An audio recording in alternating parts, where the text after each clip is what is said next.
Nous sommes fiers d'accueillir ce soir à la longère Sud-Delphuma les 2 premières expositions qui s'intitulent « Nouvelles icônes, effigies de sel et d'or » et « Protocoles sensitifs » qui vous seront présentés tout à l'heure par Madame Béatrice Binoche.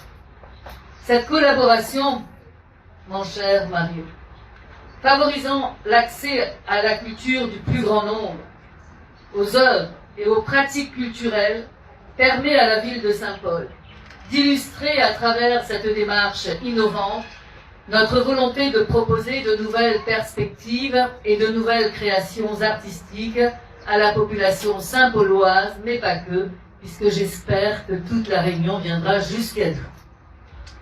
Une première donc pour notre ville de pouvoir donner aux différents publics l'opportunité de rencontrer et de découvrir des œuvres contemporaines du FRAC, mais également de les rencontrer à travers la présence d'artistes locaux et peut-être internationaux.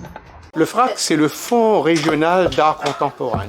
Il y a 23 fonds régionaux d'art contemporain en France et le FRAC de l'île de la Réunion est le seul fonds régional de l'outre-mer français. Donc nous sommes une originalité, une spécificité particulière. Voilà. Alors, nous avons signé donc un partenariat avec Saint-Paul. Pourquoi Saint-Paul?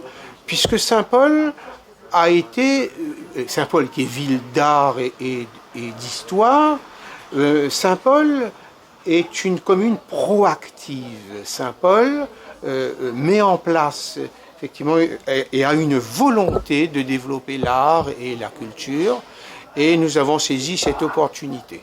Sur Saint-Paul, la seconde plus grande commune de France, après Arles, nous allons effectivement faire une diffusion sur l'ensemble du territoire de la 2e plus grande commune de France. Et ensuite, je crois que c'est vraiment très très important, c'est tout le projet du FRAC, hein, en constituant une collection, de constituer effectivement le patrimoine de demain. Donc on est bien sur de l'art actuel, mais c'est quelque chose qui se construit. Voilà, je pense que le mieux, c'est que les commissaires parlent de leurs expositions. Je voudrais juste dire qu'il y a deux expositions, l'une qui est construite à partir des œuvres de la collection. C'était notre souhait de pouvoir montrer les dernières acquisitions, pas que d'ailleurs, puisque Diana a fait le choix de sélectionner les œuvres qui ont été achetées il y a peu longtemps. Mais du coup, c'est vraiment beaucoup d'artistes internationaux, beaucoup d'artistes africains, mais aussi des artistes réunionnais. Je suis très heureuse de pouvoir présenter cette exposition à la longère Sud-Delphuma, d'autant plus que le projet que je porte, voilà, qui s'intitule « Nouvelles icônes, effigies de sel et d'or », pose vraiment la question, des questions identitaires, la question de la mémoire aussi. Vous aurez l'occasion de le voir à travers les œuvres. Et je trouve que cela fait d'autant plus sens d'être dans ce lieu dédié à Sud-Delphuma, justement. L'exposition Protocole sensitif, elle est née justement de la rencontre artistique entre moi et Tatiana. C'est-à-dire, ça vient aussi d'un projet du FRAC où on voulait travailler sur des dispositifs de médiation inclusive, d'exposition aussi inclusive. Donc il y avait toute cette idée de faire des expositions bilingues, donc français et créole, d'écrire aussi de manière inclusive, c'est-à-dire parler des femmes justement.